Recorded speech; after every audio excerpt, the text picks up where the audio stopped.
सुनते सुनते आए थे, लेकिन बहुत बेआबरू होकर तेरे कूचे से हम निकले। पर सभी बेआबरू होकर निकलते। यहां से आबरू पाकर तो वही निकलता है जो अपने को जानकर निकलता है। ये कूचा उन थोड़े से लोगों के लिए सार्थक हो जाता है जो खुद को पहचान लेते।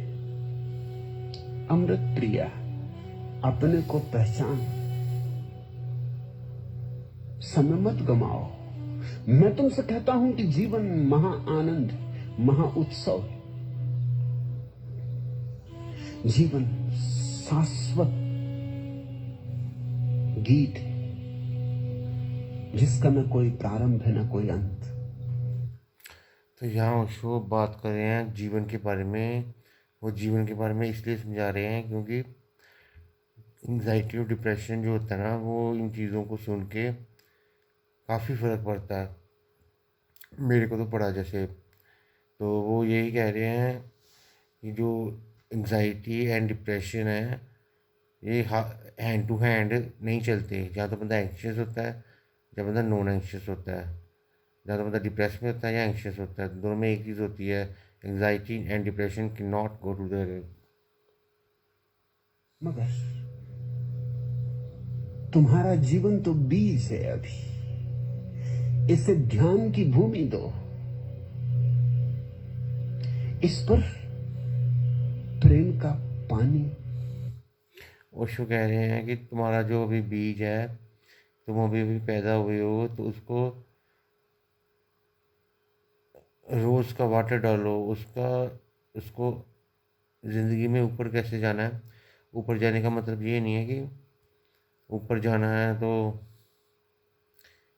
पैसा ही कमाई जाना, पैसा ही कमाई जाना। तो फिर जब चिता जलेगी, चिता आपकी जलेगी, तो फिर पैसा कहाँ जाएगा? बच्चों में बांटा जाएगा। ठीक है, बच्चों में बांटा जाएगा। इस जन्म के बच्चे आपके ये थे, अगला आपका जन्म होगा, अगले जन्म में तो फिर से स्टार्ट करना पड़ेगा। फिर क्या फ़ायदा? मैं ये नहीं कह रहा कि पैसे मत कमाओ, पैसे कमाओ, पर अपनी हेल्थ को गिरवी रख के नहीं, प्लीज़।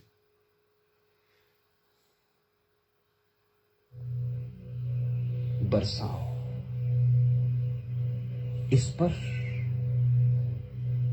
श्रम की किरणें पड़ने दो।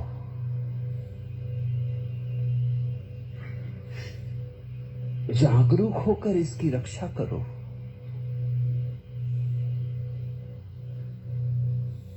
और देर नहीं लगेगी, जल्दी ही अंकुर निकलेंगे। होशो समझा रहे हैं जैसे पेड़ में से पहले अंकुरित होता है, अंकुर निकलते हैं। तो आप जब ध्यान की विधि में जाओगे तो धीरे धीरे जब आप शुरू करोगे, धीरे धीरे अंकुरित निकलने शुरू हो जाएंगे। मतलब कि आपकी जो समाधि की अवस्था है वो धीरे धीरे स्टार्ट हो जाएगी। जो हमारे इस जीवन का लक्ष्य है, हमारा लक्ष्य डॉक्टर बनना नहीं है, हमारा लक्ष्य इंजीनियर बनना नहीं है। वो तो हम रोल निभा रहे हैं, लेकिन हमारा असली मकसद उस भगवान को पाना है। असली मकसद वो है।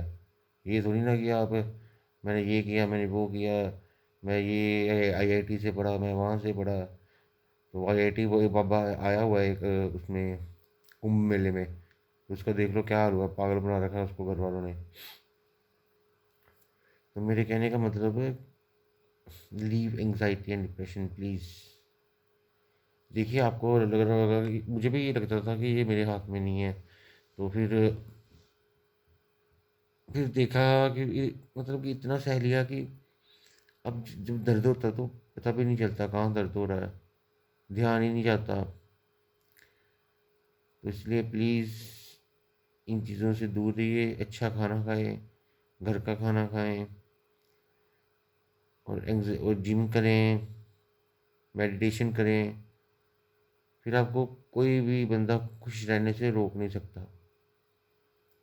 समझ रहे हो आप?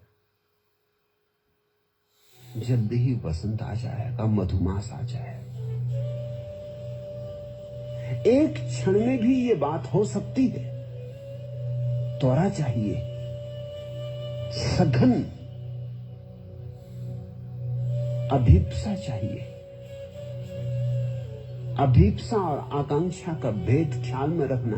आकांक्षा होती है बाहर की, अभीप्सा होती है भीतर की। जो अभीप्सा, अभीप्सा नाम याद रखना।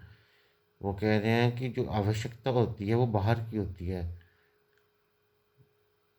बाहर की, मैंने कपड़े डालने हैं, ठीक है, मुझे थोड़ा बहुत घूमना भी है, ये भी करना है बाहर, मैं ये भी, मेरे ये भी सपने हैं, वो भी सपने हैं। किसी दिन मैं स्टारबक्स में बैठ के कॉफ़ी पीऊँ, ये भी मेरा एक सपना है। ये सपने पूरे तो पूरे हो जाते हैं, लेकिन कई आप सपने लेके चल रहे हो लालच की तरह। ये मिल गया, फिर वो मिल गया, फिर वो मिल गया, ये भी मिल गया, उसकी कोठी देखी, उससे बड़ी कोठी बनाएंगे हम।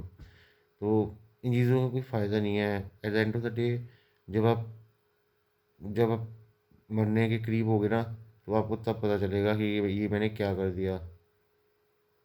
समझ रहे हो आप?